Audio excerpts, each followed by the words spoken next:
నమస్తే. ఇప్పుడు మీరు చూడబోతున్న వీడియో ఖచ్చితంగా మీకు ఉపయోగపడుతుంది, నచ్చుతుంది కూడా.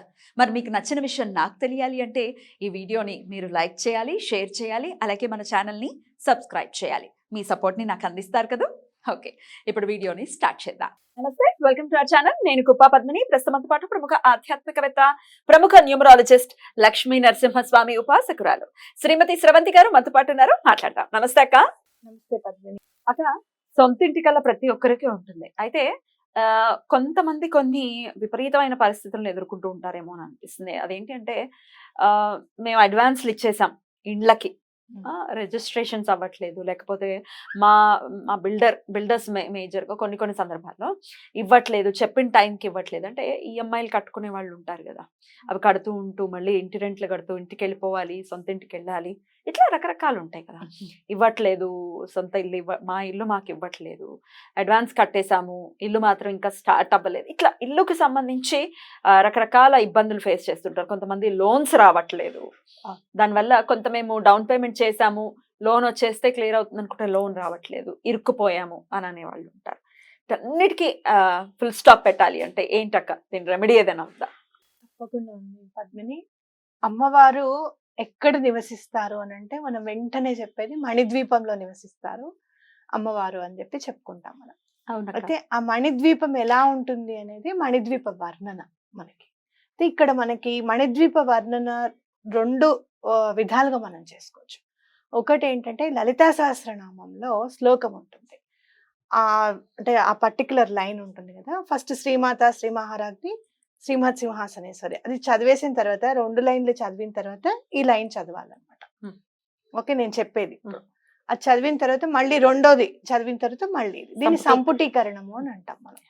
అది చేస్తే ఎటువంటి సమస్య అయినా సరే, ఇంటికి సంబంధించింది, మీకు లోన్ రావడం లేదు, బిల్డర్స్ హ్యాండ్ ఓవర్ చేయడం లేదు, రిజిస్ట్రేషన్ చేయట్లేదు, లేదు అంటే గనక బిల్డర్కి ఇవ్వాల్సిన అమౌంట్ మీకు అందట్లేదు, మాట ఇచ్చేస్తాం అవి సరైన టైంకి అందవు, వాళ్ళు ఊరుకోవట్లేదు, ఇలా చాలా బయట నుంచి తీసుకొచ్చి, ఇప్పుడు ఏంటి లోన్ శాంక్షన్ అవుతుందని బయట నుంచి తీసుకొచ్చి కడతారు పాపం ఏ వడ్డీకో, ఆ వడ్డీ కట్టాల్సి వస్తుంది, ఇటు ఇంటి రెంట్ కట్టాల్సి వస్తుంది, లోన్ శాంక్షన్ అవ్వకుండా ఇబ్బంది పడుతుంటారు. ఇవన్నీ కూడా అందరి ఇళ్లలో ఎక్కడొక్కడ మనం ప్రతి 5 ఇళ్లలో ఒకరింట్లో ఈ ప్రాబ్లం ఉంటుంది. అలాగే ఒకవేళ ఈ మేము కొనలేకపోతున్నాం, డబ్బులు ఉన్నాయి, సరైన ఇల్లు దొరకట్లేదు అన్నప్పుడు కూడా మీరు ఇప్పుడు చెప్పబోయేది చేసుకోవచ్చా? తప్పకుండా. ఎందుకంటే అమ్మవారిది మనము ఏం చేస్తున్నామంటే ఫస్ట్ ఈ మెథడ్ లో అమ్మవారి ఇల్లు ఎలా ఉంటుంది, ఏంటి అసలు ఆ మణిద్వీప వర్ణన గురించి కొంచెం చిన్నగా ఉంటుంది కానీ ప్రతిసారి 183 సార్లు చదువుతాం సంపుటీకరణ చేసుకుంటే. ఎందుకంటే మొత్తం 183 శ్లోకాలు కాబట్టి అది మొత్తం సంపుటీకరణ చేసేటప్పుడు 183 సార్లు చదువుతాం అన్నమాట. నేను ఒక్కసారి చదివి మీకు చెప్తాను, అసలు శ్లోకం ఏంటి అనేది మీకు చెప్తాను. ఇక్కడ మనకి 22వ శ్లోకం అన్నమాట, అమ్మవారి ఇల్లు గురించి వర్ణన చేసేది. సుమేరు శృంగ మధ్యస్థ శ్రీమన్నగర నాయిక చింతామణి గృహంతస్థ పంచబ్రహ్మ సనస్థితి. ఇది అమ్మవారి శ్లోకం అన్నమాట. ఇప్పుడు మనం సంపుటీకరణ ఎలా చేసుకుంటాము ఒక్కసారి తెలియని వాళ్ళకి చెప్తాం. లలితా సహస్రం స్టార్ట్ చేసేటప్పుడు మనం ఏం చేస్తాం, శ్రీమాత శ్రీ మహారాజ్ని శ్రీమత్ సింహాసనేశ్వరి చిదగ్నికుండ సంభూత దేవకార్య సముద్యత. అప్పుడు మళ్ళీ 22వ శ్లోకం దగ్గరికి వెళ్ళిపోయి సుమేరు శృంగ మధ్యస్థ శ్రీమన్నగర నాయిక చింతామణి గృహంతస్థ పంచబ్రహ్మ సనస్థిత. మళ్ళీ ఇప్పుడు 2వ శ్లోకం ఉద్యద్భాను సహస్రాభ చతుర్బాహు సమన్విత రాగస్వరూప పాసాఢ్య క్రోధాకారం కుశోజ్వల. ఇలా మళ్ళీ 22వ శ్లోకం సుమేరు శృంగ మధ్యస్థ శ్రీమన్నగర నాయక చింతామణి గృహంతస్థ పంచబ్రహ్మ సనస్థిత. మళ్ళీ 3వ శ్లోకం మళ్ళీ అలా సంపుటీకరణ జడలాగా చక్కగా సంపుటీకరణ అంటే జడలాగా కాబట్టి ఎటువంటి పరిస్థితుల్లోనూ పని అవుతుంది, ఖచ్చితంగా ముడిపడుతుందని మనం చెప్పుకోవచ్చు అన్నమాట. అయితే లలిత మరి రాదు అనుకుంటే నేర్చుకోవాలి పద్మిని. ఏది రాదు అంటే రాకుండానే పోతుంది. చదువే లేదండి అనుకుంటే, చదువు లేదు అన్న వాళ్ళు వినండి కనీసం, అర్థమైందా? వినడము అని అంటే మరి శ్లోకం ఎలా మనం సంపుటీకరణ చేసుకుంటాం, అవునా కాదా? అవునా? అందుకని తప్పకుండా చదువు అస్సలు లేదు అని అంటే నా దగ్గర ఒకటి ఉంది, లలితా శాస్త్రం వినండి. రోజు విన్నప్పుడు ఏం చేస్తారంటే ఇది 22వ శ్లోకం చక్కగా చూసి రాసుకోండి. ఫస్ట్ 2 లైన్లు అయ్యేటప్పటికి టైం పడుతుంది కదా, వాళ్ళు రాగయుక్తంగా చదువుతారు కదా, ఆ చిన్న కాస్త ప్లేస్ లో గబగబా చదివేసేసుకోండి. చూడండి కనీసం ఒక శ్లోకం చదివిన తర్వాత అస్సలు చదువు రాదు మాకు కుదరదు అన్నప్పుడు ఈ శ్లోకం రాయించి పెట్టుకోండి ఎవరితోన్నా, 22వ శ్లోకం.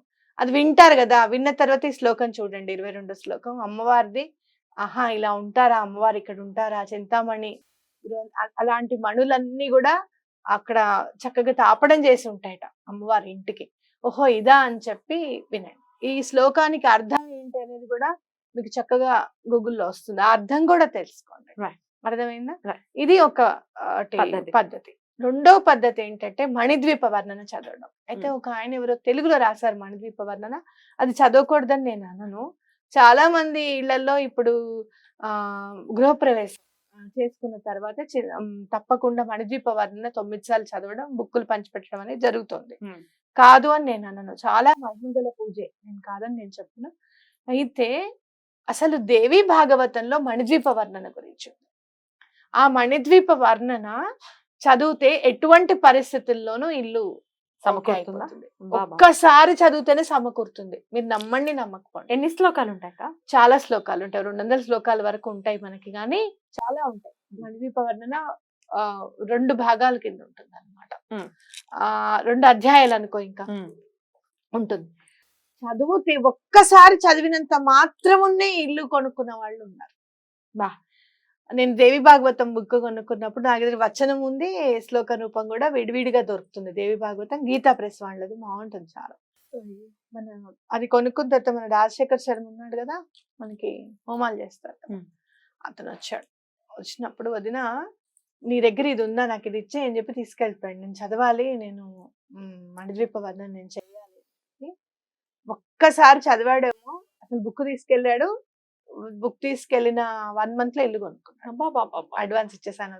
బుక్ తీసుకెళ్ళినంత మాత్రం తీసుకెళ్ళి చదివే ఉంటాడు ఖచ్చితంగా, నేను చదవాలి నాకు ఇది దొరకట్లేదు అని అన్నాడు. తీసుకెళ్ళినంత మాత్రమే వర్క్ కంప్లీట్ అయిపోయింది. అసలు చదివే ఉంటాడు ఖచ్చితంగా. మనం అప్పుడే వారాహి అమ్మవారి నవరాత్రులు కూడా చేసాం. వారాహి నవరాత్రులు చేస్తుంటేనే నాకు అమ్మవారి నిదర్శనం చూపించింది వదిన, తప్పకుండా నేను ఇల్లు కొనుక్కుంటానన్న ధైర్యం నాకు వచ్చింది అని చెప్పాడు. అలాగే దేవి భాగవతం కూడా ఆ టైంలోనే తీసుకుని వెళ్ళాడు అనమాట. కాబట్టి మణిద్వీప వర్ణన సంస్కృతంలో ఉంటుంది. చదివితే మీకు సేమ్ లలితా సహస్రం చదివినట్టుగానే ఉంటుంది. చక్కగా రికార్డ్ పెట్టుకొని చదవండి. తప్పకుండా ఎటువంటి పరిస్థితుల్లోనూ ఈ రెండిట్లో ఏదో ఒకటి చేయండి, ఎటువంటి పరిస్థితుల్లోనూ మీకు పని అయిపోతుంది. Beautiful, beautiful. చాలా చాలా అద్భుతంగా తెలియజేశారు. డెఫినెట్ గా మణిద్వీప వర్ణనం లేకపోతే సంపుటీకరణ చాలా చాలా బాగుంది. అయితే ఇది చేసుకునేది, సంపుటీకరణ చేసుకునేది ఎన్నిసార్లు అక్క? ఒక్కసారైనా ఇన్నిసార్లు చేయాలనే ఉందా?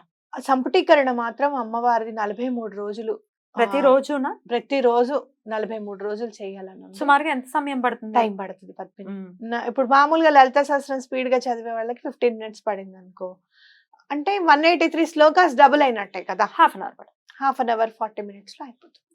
మీకు చదవడమే అరగంట పడుతుంది అనుకో, ఇంకో గంట పడుతుంది. అమ్మవారికి షోడశోపచార పూజ చేసుకుంటూ చదివితే ఇంకా బాగా కలిసి వస్తుంది. ఇంకా ఇది మణిద్వీప వర్ణన మామూలుగా చూస్తుంటాం, సామూహికంగా జరిపించుకుంటూ ఉంటారు కదా. సామూహికంగా చేసుకోవచ్చు ఒక ఇంట్లో అందరూ కలిసి? తప్పకుండా చేసుకోవచ్చు. దానివల్ల ఫలితం కూడా మనకు అంతే ఉంటుంది. ఎంతమందికి మంచి జరుగుతుంది అనేది నా భావన అనమాట. Beautiful, beautiful. ఎవరైనా మణిద్వీప వర్ణన చేసుకోవాలి సామూహికంగా అనుకుంటే కాల్ చేసి డీటెయిల్స్. సంస్కృతంలోనే చదువుతాం, దేవి భాగవతంలో ఏదైతే ఉందో అదే మనం చదువుతాం అనమాట. అద్భుతం. చాలా బ్యూటిఫుల్ గా ఎక్స్ప్లెయిన్ చేశారు అక్క. Thank you so very much. నమస్తే. నమస్తే.